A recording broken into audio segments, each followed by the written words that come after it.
and it's good to be together in the house of the Lord, even though there's few of us here this morning.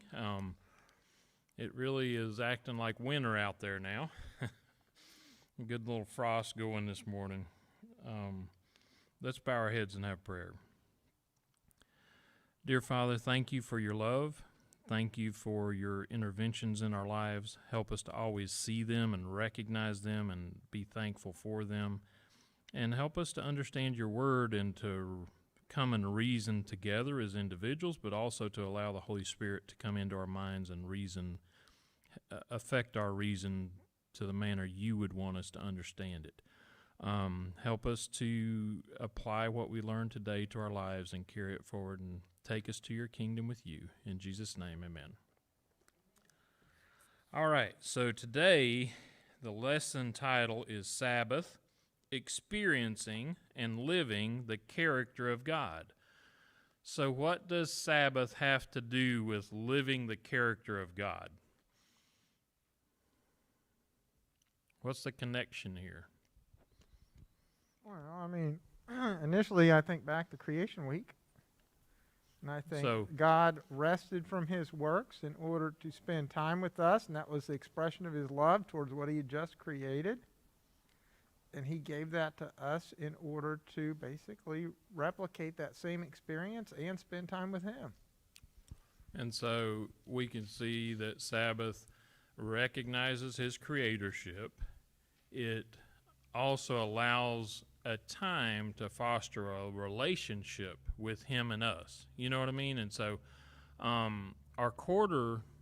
lesson for this segment is focusing on education. So how does Sabbath tie into education? What's the let me add to that fostering a relationship. Of course, you're going to get people that don't keep Sabbath say, "Oh, you do that every day," and there is a truth to that up to a point. The big difference is, on Sabbath we are supposed to exclude the world. We're supposed to set aside all the things that we worry about and do every day, all the stresses of life. We can't do that every day. Right. We're not supposed to do that every day. We're supposed to work 6 days. That's part of the commandment also, is that your worldly gains are supposed to exist those other 6 days. Right. That's better than the wording exclude the world.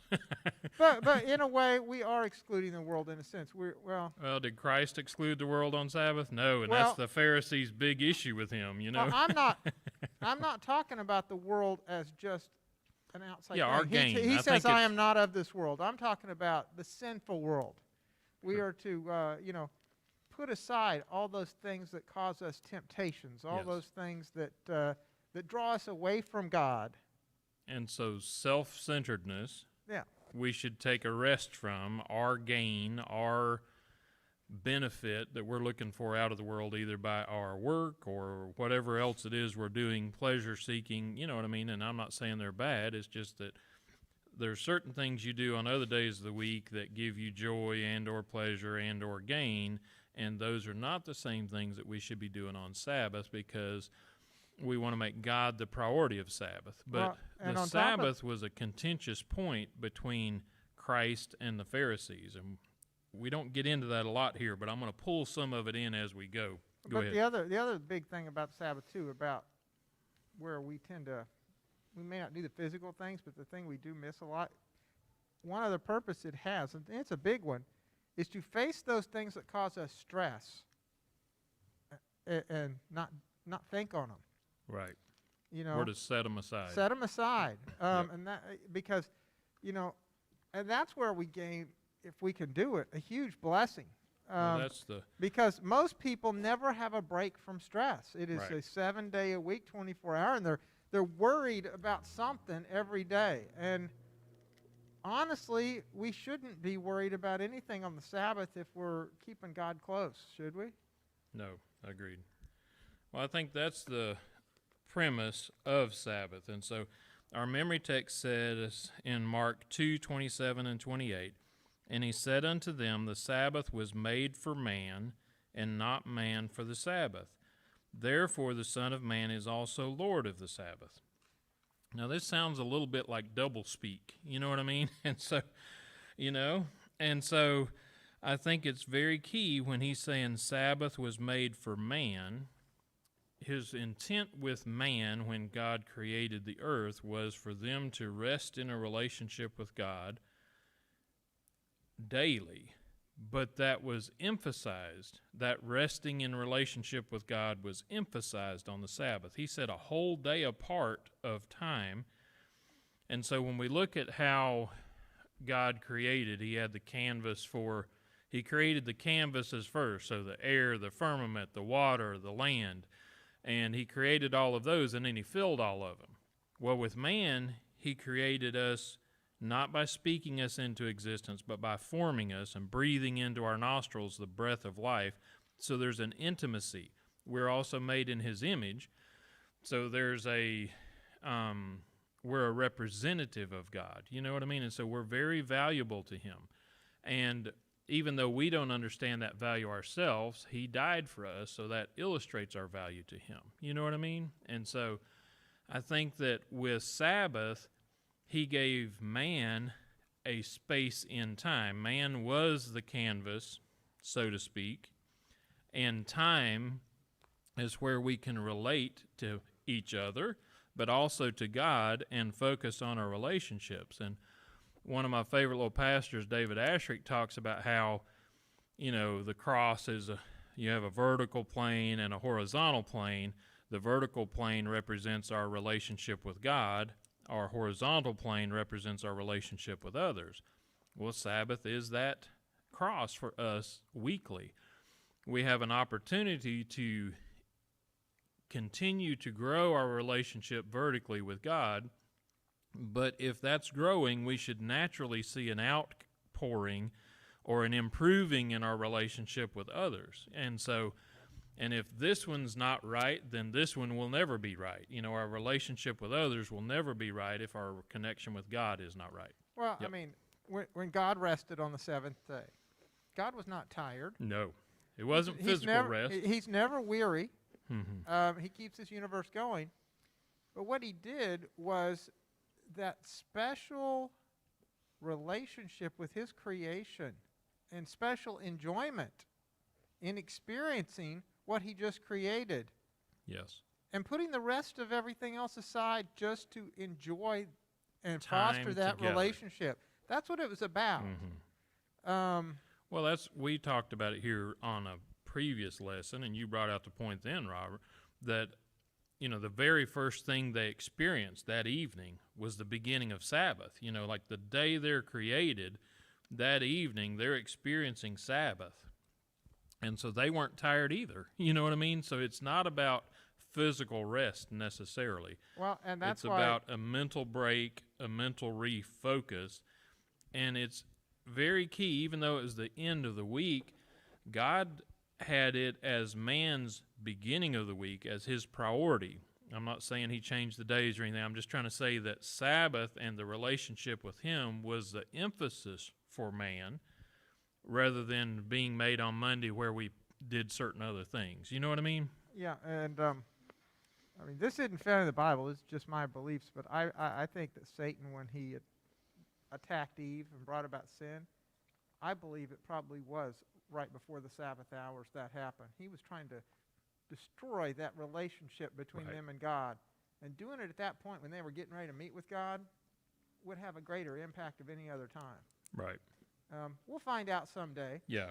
But I think that they were busy preparing for the Sabbath and doing stuff and got distracted, and Satan took advantage of that. The Bible doesn't specifically say the timing of it, Right. but it would fit with his evil intentions. Right. So on Sabbath afternoon, it talks about Jody is the only Seventh-day Adventist in her graduate program. She kind of stood out like a sore thumb because she was different than everybody else, and she didn't do certain recreational activities on Friday night. And so that accentuated the difference between her and some of the others. And one of her friends' husband was going to be out, or her spouse was going to be gone, and she invited the Adventist girl, Jody, to spend the next 6 Friday nights with her. And on the 5th night, her friend realized, she was shopping downtown, and she realized, it's almost time for Sabbath. And she's not even an Adventist. And so there's something about emphasizing relationships. And it says here that she realized that her spiritual life had grown, but also her relationship with Jody. And so that would indicate she was feeling the blessing that the Sabbath was bringing. Right. And so we know in the 10 Commandments it was blessed and hallowed. And so the canvas that God created for man to worship in was a time.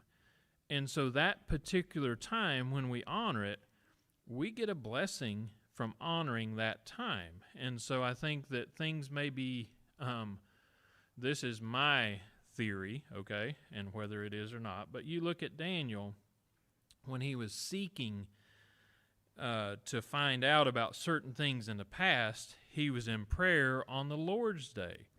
I wonder if it's not that double blessing, that things are more apparent to us when we're doing this than if we weren't. Well, you know what I mean? Same with John.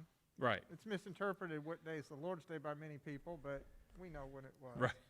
And that's when he said that he was in spirit. On the Lord, yeah. And so I think that there's something there to that. I think that God said it will happen. You know, like we will have a double blessing on this day. We may not be always aware of what that necessarily is. If we go to Sunday, we realize they're talking about Genesis 1 and Genesis 2. And so Genesis 1 kind of just goes through the narrative account of creation. Genesis 2 has Sabbath and man as kind of the center point of that second creation account. You know what I mean? And so it kind of goes through it again, but man and Sabbath were kind of the central focus of Genesis 2. And so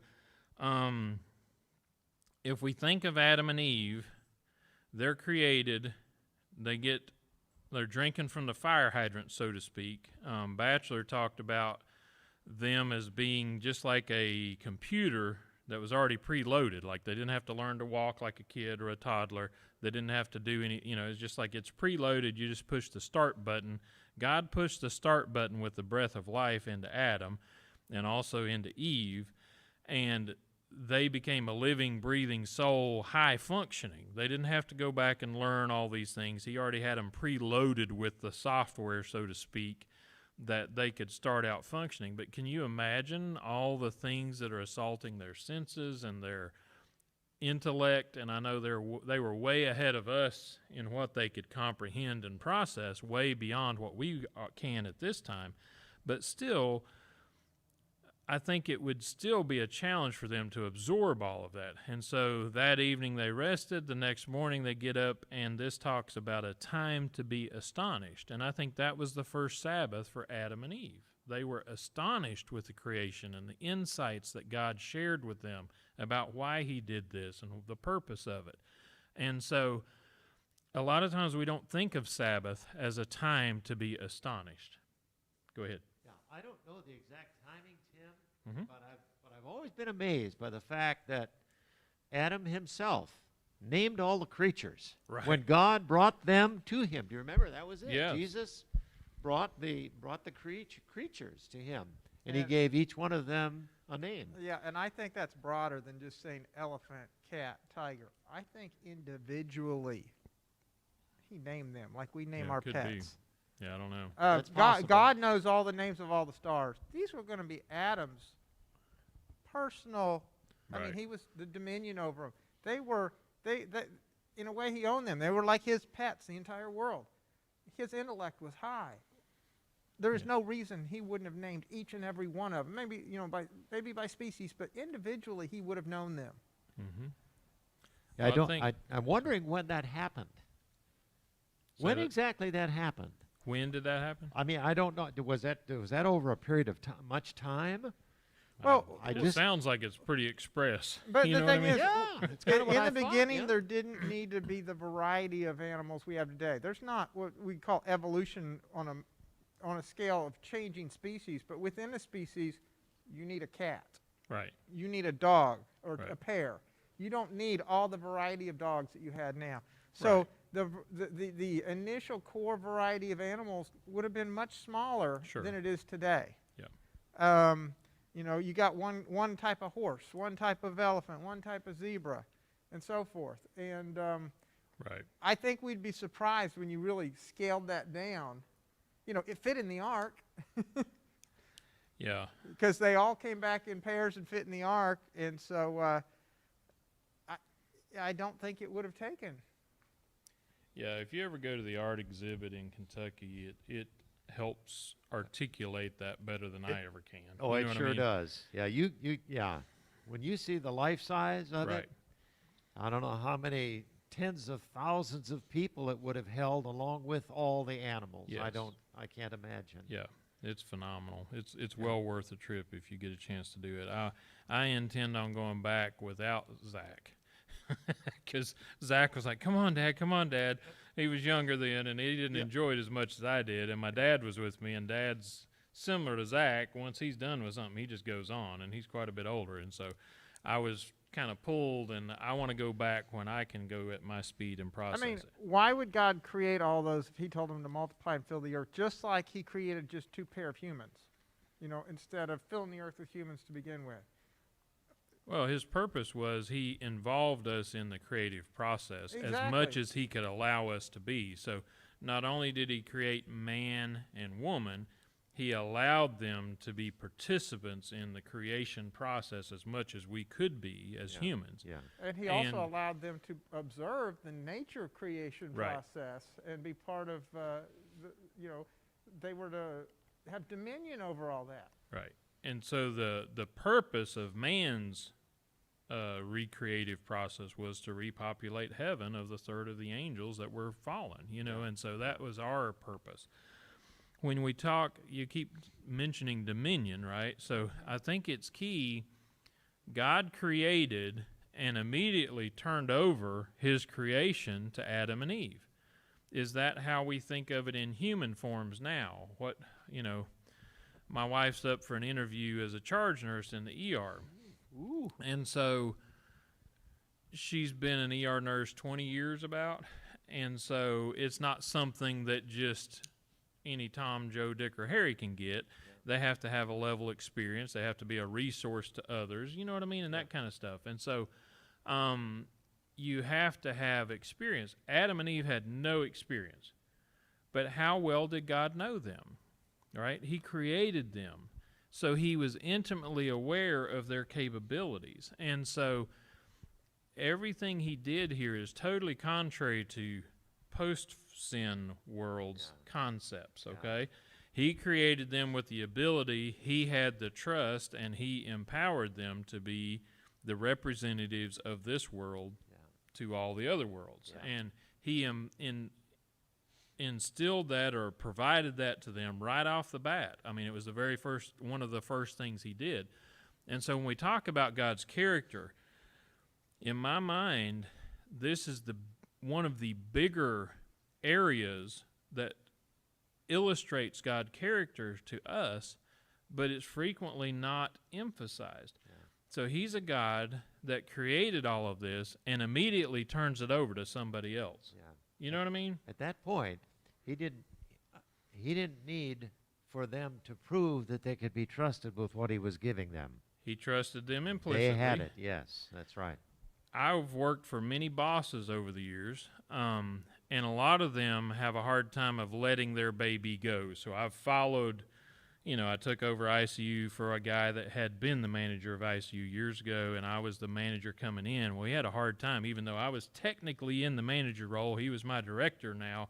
He kept putting his finger back in there. Well, no, we need to do this. You know what I mean? And so that's the human nature. We don't want to let go of something we've created, and we do it with gnashing and, hanging on a little bit. And so God immediately, he's so secure in himself, he has no incompleteness to him, that he immediately grants this to them and he really lets them run with it. You know what I mean? But he also, because of the Sabbath, opens himself up completely to anything they need to know and ask. Yes. Yeah. So in other words, he's not abandoning them when No. he turns it over. He's No, he's not setting them up to fail. He's setting them up to equip He's them. empowering them in their calling.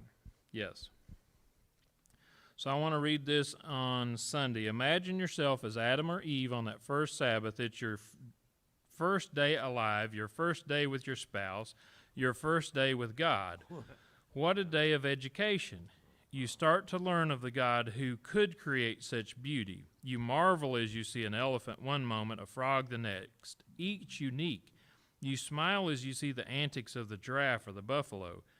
You are silent in awe of the many colors and shapes, enraptured by the symphony of sounds. You revel in the range of delights in taste and smells, and enjoy exploring the delights of different textures. Most of all, you start learning about relationships, responsibility, caring, love. You experience it with your Creator. You start to practice it with the rest of the created. And so this was not a passive experience where they were doing lay activities. I'm preaching to me. It was a very interactive experience, and they learned a lot about God on the first Sabbath. If we go to Monday, it's talking about a time for rediscovery. And so this is talking about Moses and the Israelites coming out of Egypt. And let's turn to Exodus 16, 14 to 29. Exodus 16.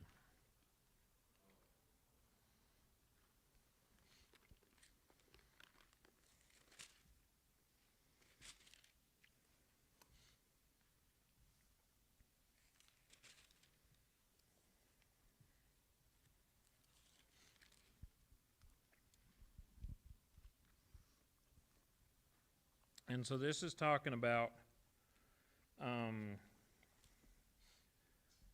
me back up just a hair and make sure I'm being accurate. Yeah, so they were getting the manna, and the Israelites wanted meat. They weren't happy with God's little biscuits or whatever they were, I don't know, God's manna. It was the same thing repetitively, and they wanted something different. They were longing, so they're like Lot's wife, looking back toward Sodom. They're looking back toward Egypt and saying, oh man, if we could have some of the meat we had had. And so God sends the quail, and this huge flock of quail come through, and they're killing them off and eating them. And when we go to 14, verse 14, well, I'm going to, in verse 13, and it came to pass that at even the quails came up and covered the camp, and in the morning the dew lay around about the host. And when the dew that was lay was gone up, behold, the face of the wilderness, there lay a small round thing, as small as the hoarfrost on the ground. And when the children of Israel saw it, they said one to another, it is manna, for they wist not that it was. And Moses said unto them, this is the bread which the Lord hath given you to eat. Sorry, this is not when they were, yes it was, they were murmuring about not having meat. So anyway, sorry. This is the thing which the Lord hath commanded. Gather it every man according to his eating, an omer for every man according to the number of your persons. Take ye every man for them which are in his tents. And the children of Israel did so, and gathered, some more, some less. And when they did meet it with an omer, he that gathered much had nothing over. And he that gathered little had no lack. They gathered every man according to his eating. And Moses said, let no man leave of it till the morning. They hearkened not unto Moses, but some of them left of it until the morning, and it bred worms and stank. And Moses was wroth with them. So if they tried to keep it overnight until the next morning, store some up, it developed worms in it and was rotting. And they gathered it every morning, every man according to his eating, and when the sun waxed hot, it melted. And it came to pass that on the 6th day they gathered twice as much bread, 2 omers for one man, and all the rulers of the congregation, and told Moses. And he said unto them, this is that which the Lord hath said, tomorrow is the rest of the holy Sabbath unto the Lord. Bake that which ye will bake today, and seethe that which you will seethe, and that which remaineth over, lay up for you to be kept until the morning. And they laid it up till the morning, as Moses bade, and it did not stink, neither was there any worm within. And Moses said, Eat that today, for today is a Sabbath unto the Lord. Today ye shall not find it in the field. 6 days ye shall gather it, but on the 7th day, which is a Sabbath in it, there shall be none. And so it came to pass that there went out some of the people on the 7th day for to gather, and they found none. And the Lord said unto Moses, How long refuse ye to keep my commandments and my laws? See for that the Lord hath given ye the Sabbath, therefore he giveth you on the 6th day the bread for 2 days. Abide ye every man in his place, let no man go out of his place on the 7th day. So the people rested the 7th day. And so God, if we look at in Exodus on the commandment about the Sabbath, if we really boil it down, we're to rest, not do our daily labors or work or look for gain. We're to rest from that, and we're to allow others to rest. The people that are within your gates, your family, the animals, even the livestock, he's saying allow to rest. And if we really dig in, there was a sabbatical year every 7 years. That was a year of rest, and certain things were released, like certain slave situations could be released at the end of 7 years. And so it's really fascinating how, the Sabbath is a day, but the concept of Sabbath was applied to other situations like a year and different things. And so we can see with Moses and the Israelites, they were having to relearn all about the Sabbath. They were having to get reintroduced to this because they had lived about 400 years in Egypt. And a lot of the beauty of the Sabbath and their heritage and their belief systems had been lost or crowded out by the fact that they had become slaves and they were under their master's bidding and they didn't have the autonomy to always observe Sabbath. Yes. In this early on, it says some gathered too much and tried to keep it till the next day, and it became nasty and wormy. Mm-hmm. And then some didn't gather that extra on Friday or on the preparation day, and there was none the next day they went out to get it. Well, I imagine it's the same some right. that said, if I gather extra, it's going to be rotten tomorrow, so there's no point. They didn't believe God to begin with when he told them just to get a day's worth. Right. Then when they gathered too much and it rotted, they didn't believe God that he would preserve it right. till the next day and that he wouldn't send it the next day. Because not only did they not gather, but they went out. They believed it would be there. Right. So the unbelief on the Sabbath starts with unbelief in what he said earlier. Sure. We're not resting and trusting in him. If you could look at rest as trust, that's a big part. And what happens is when the consequences happen from earlier unbelief, it causes us to doubt what he says the next time. Errors. So assumptive errors. Yeah, exactly, and that's exactly what they did here. Yeah. But then the other great miracle in this, Aaron was told to gather an omer and put it in the ark. Yes. Well, I believe to this day somewhere there is an ark with an omer that is not rotten and not full of worms. I agree with you 100%, yeah. And that lasted, the Israelites knew of that as long as they had the ark. Mm-hmm. That is a great reminder of the Sabbath, is it not? Yes. In two ways. One is the miracle of him providing bread in the wilderness, but also the miracle of reminding them which day was the Sabbath. Right. In that miracle. It's a two-part reminder, a huge one, set in where? Right beside the law. Yes. It's a practical example of the Sabbath. Yes, sir, Danny.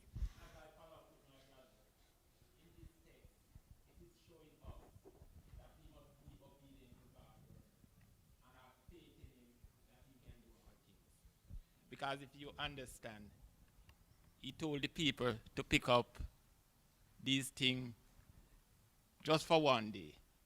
Right. When it was coming down to the Sabbath day, he said, pick up twice. And if you notice, the twice that they picked up, it never gathered any worm the other day. Yes.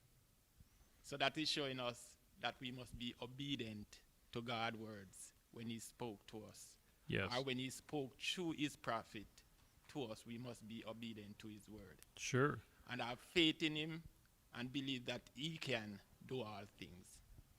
And so our obedience springs out of what? Well, I mean, part of this, it comes from evidence that he gives us earlier. God does not do anything in ignorance. Right. He wants us to understand the truth and the evidence that he gives and build on that. Right. And he brought them out of Egypt with great power. Right. That's the earlier evidence that he Yes. would do what he said he would do. So it's out of love and appreciation for his salvation of us, or his creation, or recreating us. Like with Adam and Eve, they were appreciative of being created and being included in this wonderful universe that God created for them, world. They were hungry, but yet it hadn't been that long ago that he had brought them out with great miracles. And there he was, a pillar of fire, a pillar of cloud, right in their sight and presence. Right. They had every bit of evidence to say he would not abandon them and not allow them to suffer. And Sure. yet they grumbled and complained at the first hunger pains. Sure. They weren't starving. No. But I think the big key here is with this, we can sometimes focus on obedience to the point that it is the God that we're worshiping, okay? And I think that obedience has to spring out of the first verse of Exodus 20 is, I am the God that brought you out of the land of Egypt. And when they're rediscovering the Ten Commandments, the Israelites they already had a practical example of how God had came and come through on all the promises that he'd promised way back in Abraham's day about what was going to happen with the Israelites, how he was going to bring them out, how he was going to bring them out with a lot of possessions. Even though they didn't earn it per se, that wasn't really theirs. They did earn it. That's why they were gifted it. God wouldn't have allowed them to be gifted it if it wasn't their right. Yeah. After all of that, then he says, I want to refocus on our commandments and obedience. And it's out of love that we should follow him, and that has to be our motive and our impetus to following God, because if we try to follow him in any other manner, we will fail. Well, that's the only way we can be successful. And the sad part of this whole Exodus story is they get to the promised land with all of this evidence. Mm-hmm. They go in to check it out, and only 2 of the 10, or 12, I think, or was it 10, came back with a positive report saying, look at what God has brought us and delivered into our hands. Right. The rest of them were like, I'm afraid we're going to get stomped on if we go in there. Well, and that's and the fear kept them from trusting, and they ended up 40 years. right. And instead of what it probably should have been 40 days. Exactly. You know what I mean? I mean, there was a huge lesson to be learned in the end. Yeah. But look at the consequences that they all had to suffer. Well, and all the adults didn't go in. right. Moses most of them ended died, up not going in. Right. And they spent 40 years in a hot, miserable desert, relying on God, but not having the abundance of the promise that they could have had earlier. Right. So this is a great segue for Tuesday. It's talking about a time for learning priorities. And so Isaiah 58, 1:14. Let's turn that 1 through 14. We're going to turn there, and I'm going to pick on Dick, I think, and see if he doesn't mind reading some. Isaiah 58. I probably should know this by heart, right? Possibly.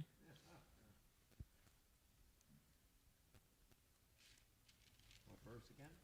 Isaiah 58, 1 to 14. 1 to 14. And if you get tired, you just stop and I'll pick up. Okay, all right. Isaiah 58, verse 1 to 14. Cry aloud, spare not, lift up thy voice like a trumpet, and show my people their transgression, and the house of Jacob their sins. Yet they seek me daily, and delight to know my ways, as a nation that did righteousness, and forsook not the ordinance of their God. They ask of me the ordinances of justice. They take delight in approaching to God. Wherefore have we fasted, say they, and thou seest not? Wherefore have we afflicted our soul, and thou takest no knowledge? Behold, in the day of your fast we find pleasure, and exact all your labors. Behold, ye fast for strife and debate, and to smite with the fist of wickedness. Ye shall not fast as they do this day, to make your voice to be heard on high. Is it such a fast that I have chosen? A day for a man to afflict his soul? Is it to bow down his head as a bulrush, and to spread sackcloth and ashes under him? Wilt thou call this a fast, and an acceptable day to the Lord? Is not this the fast that I have chosen, to loose the bands of wickedness, to undo the heavy burdens, and to let the oppressed go free, and that ye break every yoke? Is it not to deal thy bread to the hungry, and that thou bring the poor that are cast out to thy house? When thou seest the naked, that thou cover him, and that thou hide not thyself from thine own flesh? Then shall thy light break forth as the morning, and thine health shall spring forth speedily, and thy righteousness shall go before thee. The glory of the Lord shall be thy rearward. Then shalt thou call, and the Lord shall answer. Thou shalt cry, and he shall say, Here I am. If thou take away from the midst of thee the yoke, the putting forth of the finger, and speaking vanity, and if thou draw out thy soul to the hungry, and satisfy the afflicted soul, then shall thy light rise in obscurity, and thy darkness be as the noonday. And the Lord shall guide thee continually, and satisfy thy soul in drought, and make fat thy bones, and thou shalt be like a watered garden, and like a spring of water, whose waters fail not. And they that shall be of thee shall build the old waste places. Thou shalt raise up the foundations of many generations, and thou shalt be called the repairer of the breach, the restorer of paths to dwell in. If thou turn away thy foot from the Sabbath, from doing thy pleasure on my holy day, and call the Sabbath a delight, and the holy of the Lord honorable, and shalt honor him, not doing thine own ways, nor finding thine own pleasure, nor speaking thine own words, then shalt thou delight thyself in the Lord, and I will cause thee to ride upon the high places of the earth, and feed thee with the heritage of Jacob thy father, for the mouth of the Lord hath spoken it. Amen. And when we look at this and we see what he's talking about, thy light shall break forth as the morning, thine health shall spring forth speedily, thy righteousness shall go before thee, the glory of the Lord shall be thy rearward.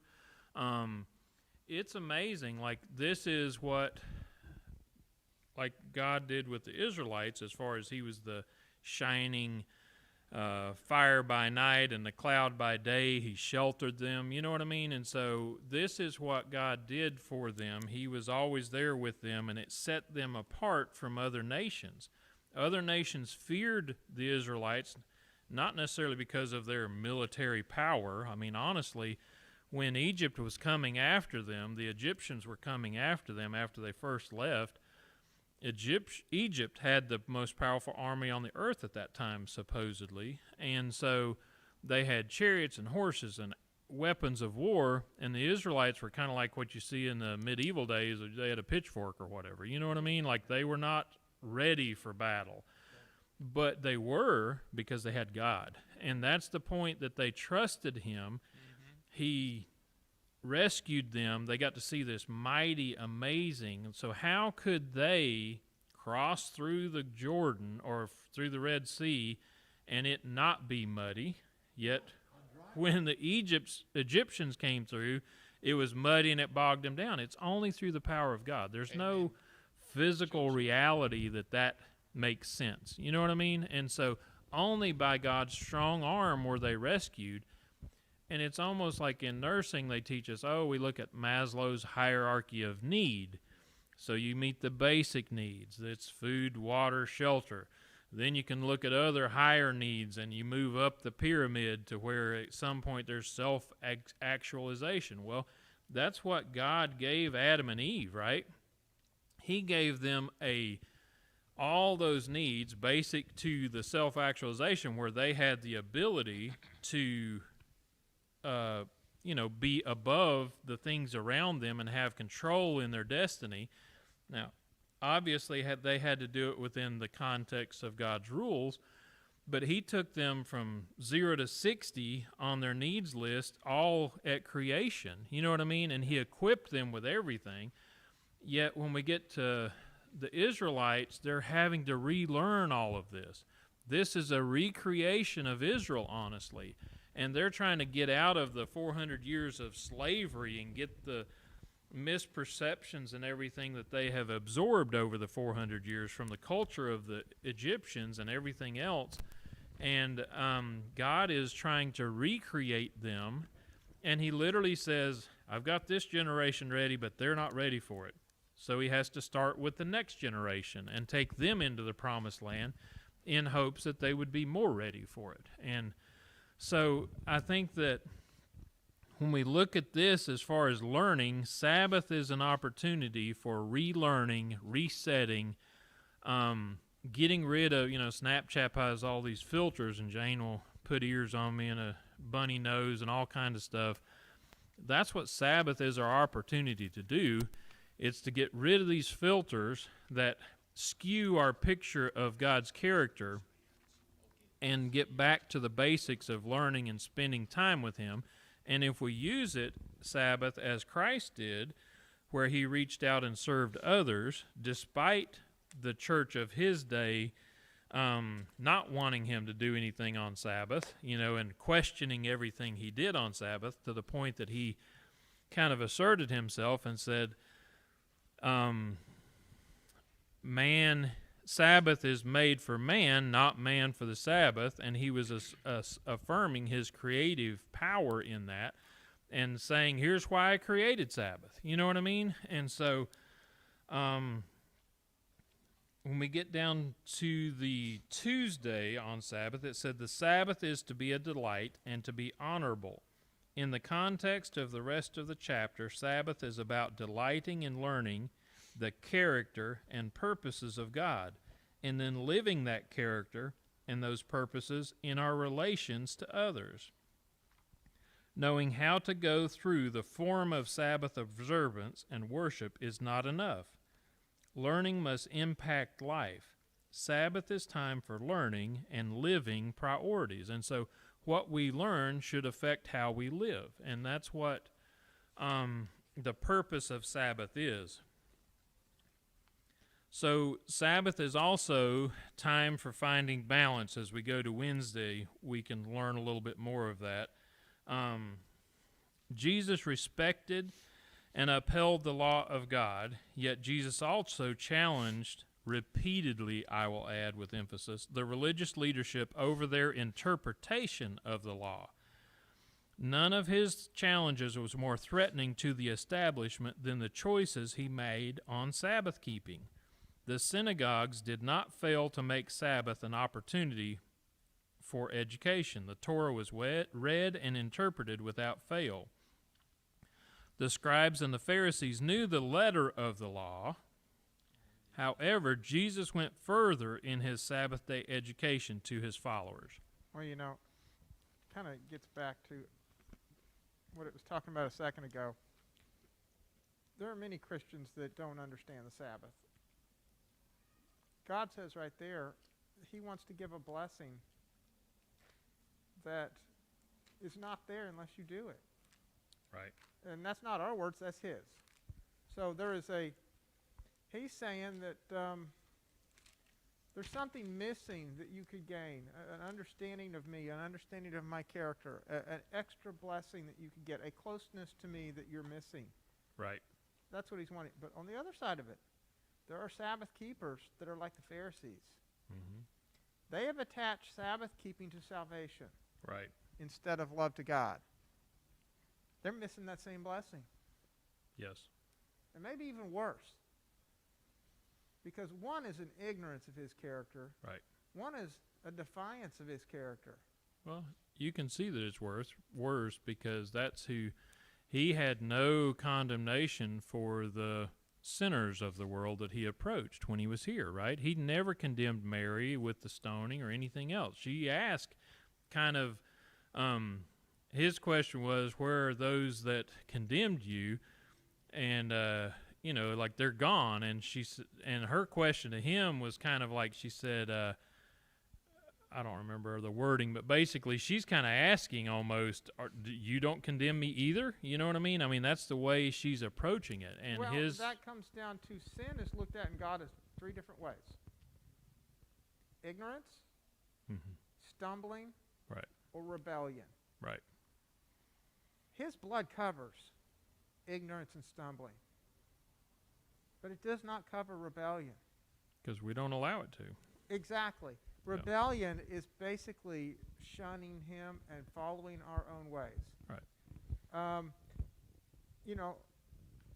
When people are saved, of course, we believe they can turn back to rebellion. Stumbling and ignorance in that walk, he'll waken us to that and help us through that. But we can turn back to rebellion at any time. Oh, absolutely. Some people don't believe that, but that is biblical. It is. And, the problem with rebellion is you get pride in the way, just like Satan did, and he started down a path that pride perpetuated the direction of that path to the point that he could acknowledge he was wrong, but he was too prideful to change. You know what I mean? That's what Ellen G. White says, that he knew when God assembled everybody and kind of did an intervention with Satan and the third of the angels and everybody witnessing it, he realized that his path could not succeed, yet he continued on that path because he was too prideful. And so that's the danger of rebellion and pride. We get going down that path, and at some point we hit the point of we can't. Well, rebellion, it's kind of a one-way street, but rebellion in a way is the result of pride. Yeah, sure. But, absolutely. And that's something that came to me this week, is the idea that what is the opposite of love? No, I think it's rebellion. It's... No, you look at it, it is rebellion. Because not totally. There is heaven, God is love, Satan is rebellion. He's the opposite. Hate is a form of that. Yeah. But in reality, hate comes from that. So really, if you look at our NICU babies, so there's children that are born in NICU, and some of them are, because of their parents' choices, they may be addicted to certain substances. Okay, and so those babies require attention, whereas the parent, because of their addictions, may not be able to provide it to them. And so they did a study years ago with babies in a NICU, and it's when they don't obtain relationship, that is when they die. They will literally die from not having touch and love and talk and food and all of that kind of stuff. Those babies will die. Failure to thrive. It is total failure to thrive. And so I think rebellion is a form of opposite of love, but I think not caring, and that's what our world has so much of right now. There's so many kids that want to commit suicide and do these different things at ages I would have never even considered the topic. You know what I mean? Like at 12 and 14 years old, and the problem that they have is they don't have somebody that cares. Well, they have a void. They have a vacuum of just indifference. Well, in my opinion, rebellion is that, in the context of the controversy. Not caring about others, not loving, hatred. Yes. That's all wrapped up in rebellion. Total indifference is the opposite of love in a way, and I think that you could tie that to rebellion, yes. But I think so many kids in America today have total indifference from who should be their protectors and their guides just absolute lack of, it's just total indifference to their ability or their situation, and they see no hope, y'all. I mean they're trying to commit suicide at rates higher than ever before in history. Rebellion against God in our hearts makes us so selfish that we become careless about others. Absolutely. Yes. And so Wednesday is finding time for balance, and when we go to Matthew 12, 1-13, we see that Christ and his disciples were walking in the field. They plucked some grains of corn and or wheat or whatever, and they ate it, and they were chastised because the Pharisees were saying, oh, no, you can't do that. And that's where, he talks about the purpose of Sabbath. And so I want to read from Desire of Ages, page 286. It said, again, Christ reiterated the truth that the sacrifices were in themselves of no value. And this is referring to the sacrifices that the Israelites did in the temple. They were a means and not an end. Their object was to direct men to the Savior, and thus to bring them into harmony with God. So with the Sabbath. It was designed to bring men into communion with God, but when the mind was absorbed with wearisome rites and the objects of the Sabbath was thwarted, its mere outward observance was a mockery. And so I know, and I love Brother Danny's point that obedience is something that's important. When we focus on only being obedient, we can be empty, just like these Israelites were. And so I think we have to be intentional about the relationship, the love relationship, because that's what gives our obedience. It is the power behind of our obedience, and it gives us the right motive for our obedience. Yeah, that is what gives it value. Mm-hmm. Well, Yeah. I mean, the first example of this was Cain and Abel. Right. Cain lost sight of what it meant. And he was prideful and rebellious. And he substituted what God said and ended up with the same result that the Israelites did. Yes. Murder. Yes. Yeah. And so this is the same, that's a microcosm of what we will see. It's all about worship. It's not only a micro, it's the first example. Yeah. But that's what we will see here on a global scale at the end of time, is a blown up version of Cain and Abel. Well, you know what I mean? And it's the same with Satan. Mm-hmm. It will end in the same. It did at the cross. It will end in all. Cain and Abel is a condensed version of the great controversy. Yes, it absolutely. It really is. But the controversy in heaven was no different. The controversy will end the same way. Right.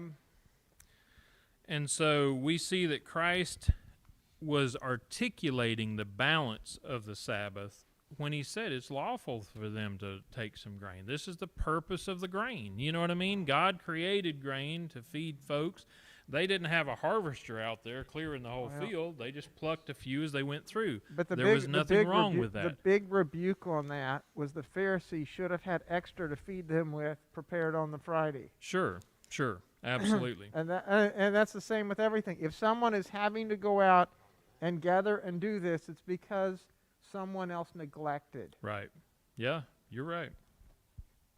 So Thursday, we're going to try to actually achieve getting to Friday for the first time that I've taught in a long time. So Thursday talks about a time for community. And so Jesus modeled for his disciples a practice of weekly attendance at the synagogue. After his resurrection, they continued this pattern, as did other followers of Jesus.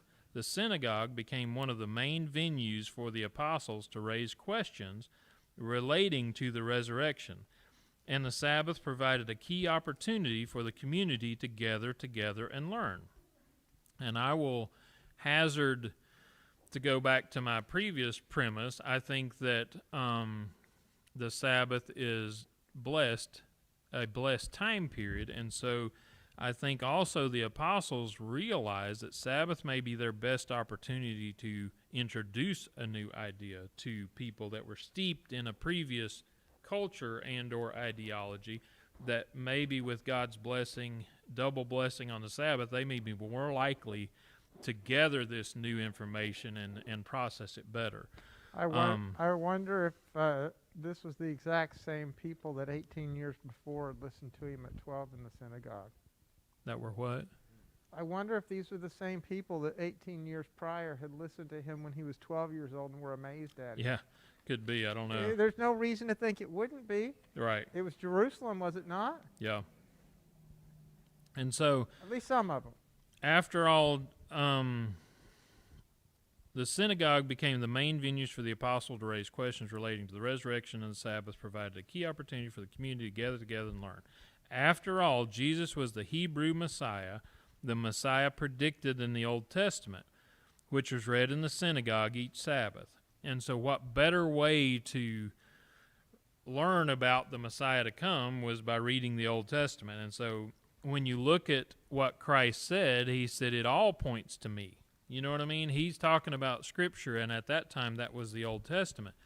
The bad thing now, a lot of folks want to discount the Old Testament. It's only the God of grace in the New Testament, but they're both the same God, and they're very illustrated in the Old Testament, just like they are in the New.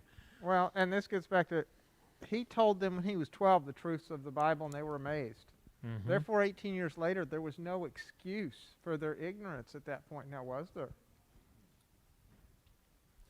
And so a lot of the apostles, when you look and read these texts in Acts, when they're talking about and doing their sermons that are illustrated here in a couple of these verses or chapters, they take this kind of broad, overarching narrative about the history of Israel. So they go back to Abraham and tie it to Christ, right? And so that's a huge, at least a 2,000 years time frame about. And so they're tying it together and saying the covenant given with Abraham back then has come to the beginning of fruition with Christ who came now. And so I think that I really think they were intentional with this, because I think the Pharisees, Sadducees, all of them would kind of pull out proof texts to illustrate their point, yet they missed the overarching narrative of the truth of the love of God, and he had made a covenant. He'd come to fulfill that covenant, and he had come to recreate. Well, and the Gospels kind of begin that way with the genealogy showing that. Yes. Of course, John doesn't begin that way. He just begins coming right out saying, well, it started at creation, and he's God. Each apostle kind of had a different focus, but Matthew definitely did. Matthew started out with his focus was the Jews, and he gave a very articulate account from genealogy to da-da-da-da-da and connected it all. And his focus was, his letter, Matthew, was to the Jews. And so that was his purpose. And so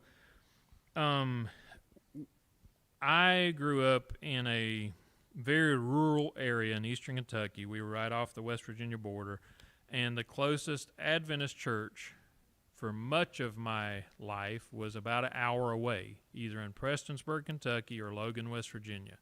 Eventually, we started a church in Williamson, West Virginia, which wasn't as far.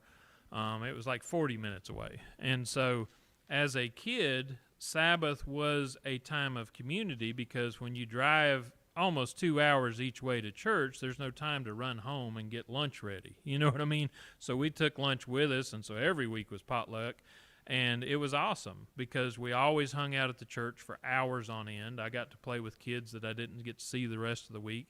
And so as a kid, I thoroughly enjoyed it. Yes, it was no fun driving an hour one way and an hour back at least.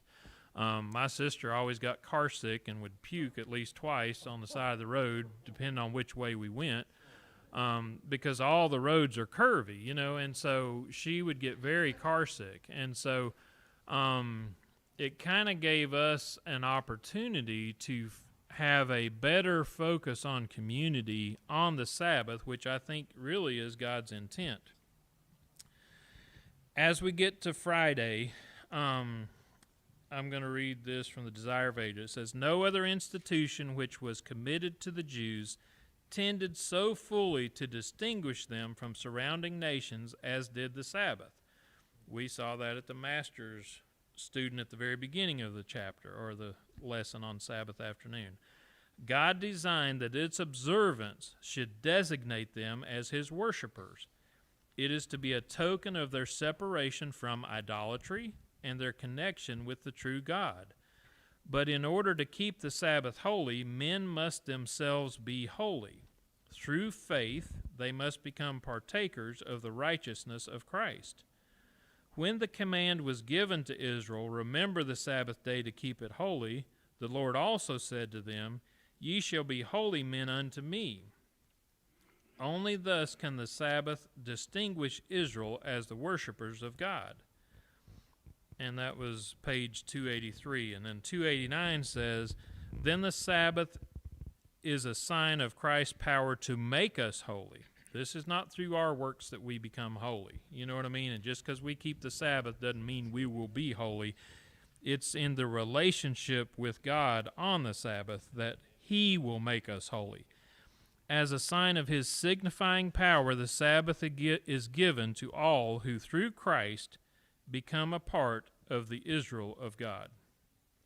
And so I think that I was a little skeptical, honestly, of having a quarter focused on education, but when you look at how it has tied in with a lot of the different topics, I've been very blessed with this quarter.